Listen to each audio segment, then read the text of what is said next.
दंडोत प्रणाम. व्यक्तीचे नशीब हे व्यक्तीला कधीच घडवत नसते, तर व्यक्तीच नशीब घडवत असते. आपल्या जीवनामध्ये 99% प्रयत्नवाद आणि 1% प्रारब्धवाद असला पाहिजे. अर्थात नशीबवाद हा 1% असतो, कारण तो होऊन गेलेला आपल्या हातात नाही आहे.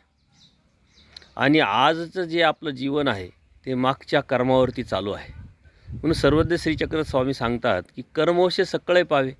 कर्माने आपल्याला सर्व भेटणार आहे. जर कर्माने आपल्याला सर्व भेटतं, याचा अर्थ आपलं नशीब आपणच घडवत असतो.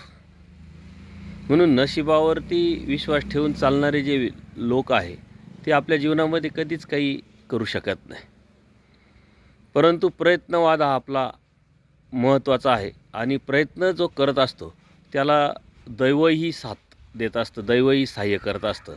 म्हणून आपण प्रयत्नवादी असलं पाहिजे. आणि 1% जो आहे प्रारब्धवाद, तो आपल्या हातात नसल्यामुळे त्यावरती विचार न करता, त्यावरती जास्त चिंतन न करता आपण आपला प्रयत्न जर केला तर आपल्या हातातच आपलं नशीब आणि आपल्या हातातच आपलं जीवन असतं.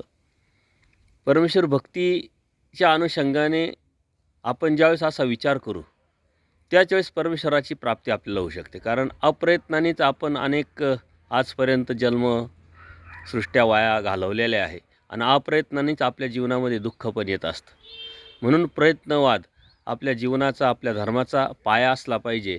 आणि जो प्रयत्नवादी असतो त्याला दैव सहाय्य होतं आणि त्यालाच परमेश्वर प्राप्त पण होत असतो. दंडोत प्रणाम, दंडोत प्रणाम.